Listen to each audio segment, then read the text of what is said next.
سلام د نن سهار د 9 بجو خبرونو ته مو زه سمیع الله امیني هرکلی وایم. افغانستان له چین هیواده وغوښتل چې د کډوالۍ د نړیوال ټولنې مرستیالۍ ته د افغانستان له نمایندۍ ملاتړ وکړي. ټاکل شوي په دې اړه ټاکنې په راتلونکي میاشت کې د سویس په ژنیف ښار کې ترسره شي.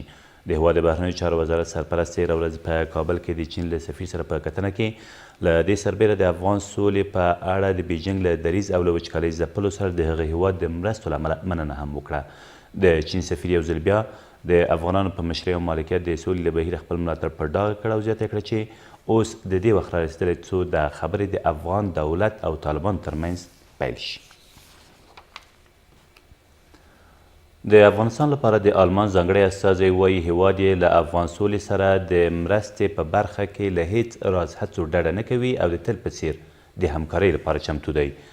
مارکس پوتزل تېره ورځ د سولې په اړه د سیمه ییزې اجماع په چارو کې د ولسمشر غني له ځانګړي استازي سره په کتنه کې د سولې په برخه کې د افغان حکومت هڅې وستایلې او د سولې له بین الافغاني لړۍ څخه خپل ملاتړ په ډاګه کړ.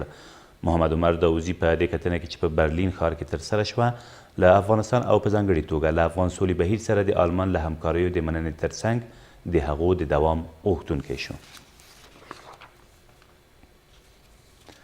د کورنیو چارو وزارت ستر امنیتي مرستیال وایي په ټول هیواد کې د افغان ځواکونو په بیلابیلو عملیاتونو کې په اونۍ کې 1500 او په میاشت کې 2000 وسلوال مخالفین وژل کیږي.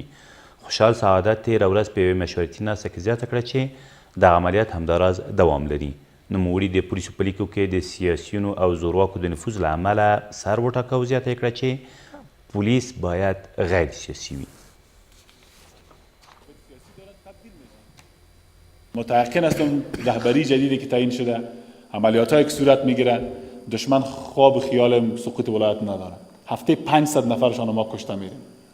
در میاشت 2000 نفر منززی باور میکنین 24 ساعت با 18 ساعت 19 ساعت کار میکنم دوامدار عملیات است علیه تروریسم،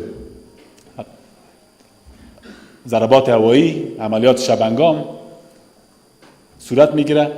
تشویش از اون نداریم که طالب و داعش بگه که ما ولایت گرفتیم. د دې سره سم د فراه په بالابلوک ولسوالۍ کې د بهرنیو ځواکونو د B-52 الوتکې د بمباریو له امله 6 طالبان ووژل شول.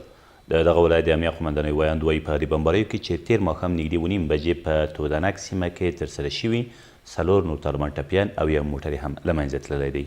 له دې سره سم د طالبانو یو سیمه ییز قومندان د فراه ښار له نوروزي سیمې د پولیسو له لوري نیول شوی دی. او د بلخ په مرکز کې د الکولي مشروباتو د تولید یوه کارخونه د پولیسو له لوري کشف او ضبط شوه. د کارخونه چې د مزار شریف ښار د 9 ناحیې په شاوخوا سیمو کې موقعیت درلود تېره ورځ کشف او یو شمېر وسایل هم له منځه وړل شوي دي. د بلخ د امنیه قومندانۍ د مسؤلینو په وینا له دغې کارخونې نږدې 4000 لیتره الکولي مشروبات هم ترلاسه او په تړاو یو کس هم نیول شوی دی. دا تر دې مهاله وروستي خبرونه تر بیا مو الله مل.